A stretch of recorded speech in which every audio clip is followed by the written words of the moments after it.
Video তৈরি করার শুরু থেকে একদম আপলোড করা এবং কি আপলোড। আসসালামু আলাইকুম, আশা করি ফেসবুকের সকল বন্ধুগণ ভালো আছেন। এই কামনা আজকে একটি লং ভিডিও নিয়ে আসলাম। আমরা যারা কন্টেন্ট ক্রিয়েটর আছি, বিশেষ করে আমি আমার কথাই বলবো, একটা ভিডিও তৈরি করার শুরু থেকে একদম আপলোড করা এবং কি আপলোড পরবর্তী কী করণীয় থাকে এই বিষয়গুলো নিয়ে যতটুকু সম্ভব ভিডিওতে তুলে ধরার চেষ্টা করব। তো প্রথমেই শুরু করি। আমরা সবাই ব্যস্ত, সবাই চেষ্টা করি একটু সময় বের করে যদি কোনো ভিডিও তৈরি করতে পারি, সেজন্য প্রথমে আমাদেরকে সময় বের করতে হয়, ভিডিওটা ক্যাপচার করতে হয়। শুধু ক্যাপচার করলেই হয় না, ভালো সাউন্ড কোয়ালিটি আসতেছে কি না এই বিষয়গুলো চেক করতে হয়। যদি ভালো সাউন্ড কোয়ালিটি আসে, এরপরে স্টেপ থাকে আমাদের এডিটিংয়ের কাজ।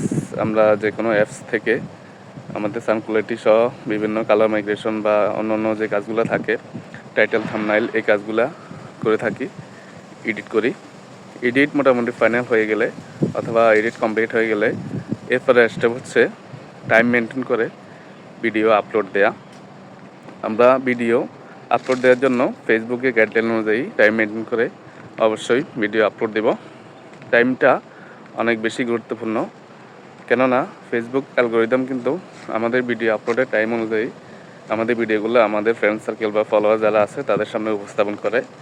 তো আমরা আমাদের সঠিক সময়ে আমাদের আইডি অথবা পেজ থেকে ভিডিওগুলো আপলোড করার চেষ্টা করব। টাইমটা অনেক বেশি গুরুত্বপূর্ণ, এই বিষয়টা মাথায় রাখবেন অবশ্যই।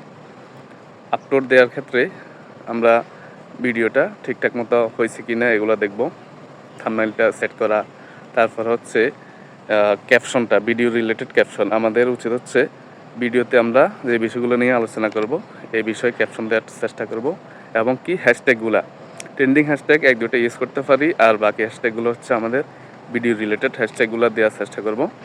ভিডিও রিলেটেড হ্যাশট্যাগ দিলে আমাদের ভিডিওগুলো ভালো ভিউ পাওয়ার সম্ভাবনা থাকে, এবং কি ফেসবুকের রোবট এই ভিডিওগুলোকে সাজেস্ট ফর ইয়েতে নিয়ে যাওয়ার সম্ভাবনা সবচেয়ে বেশি থাকে।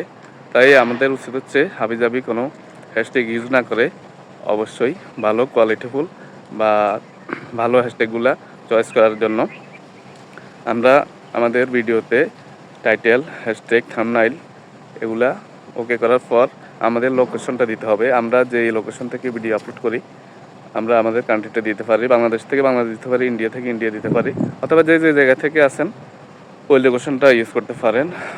আরেকটা কাজ করবেন হচ্ছে স্টোরিটা অলওয়েজ অন করে রাখবেন, তাহলে ভিডিও বলেন, ছবি বলেন বা যে কোনো ফটো বলেন, সবগুলো অটোমেটিকলি স্টোরিতে চলে যাবে, স্টোরি থেকে ভালো ভিউ আসতে পারে।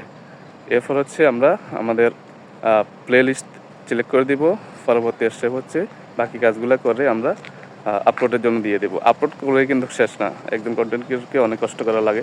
আপলোড দেওয়ার পর আমাদের কাজ হচ্ছে অ্যাক্টিভ থাকা, ভিডিও আপলোডের আগে এবং ভিডিও আপলোডের পরে অ্যাক্টিভ থেকে অন্যান্য ফ্রেন্ড সার্কেলদের সাথে এঙ্গেজ হওয়ার জন্য আমরা অবশ্যই কমেন্ট করব, গঠনমূলক কমেন্ট করে। এরপর আমাদের ভিডিওতে যদি কোনো কমেন্ট আসে তাহলে আমরা অবশ্যই কমেন্টগুলোর ভালো গঠনমূলক রিপ্লাই দিব। আর এভাবে আমরা যদি নিয়মিত কাজ করতে পারি তাহলে আমাদের ভিডিওগুলো ভালো ভিউ হবে, ভালো র্যাঙ্ক হবে, এবং কি সাজেস্ট ফর ইয়েতে নিয়ে যাবে। সবাইকে যদি ভিডিওটি ভালো লাগে অবশ্যই গঠনমূলক কমেন্ট এবং শেয়ার করার অনুরোধ রইল। আল্লাহ হাফেজ, আসসালামু আলাইকুম।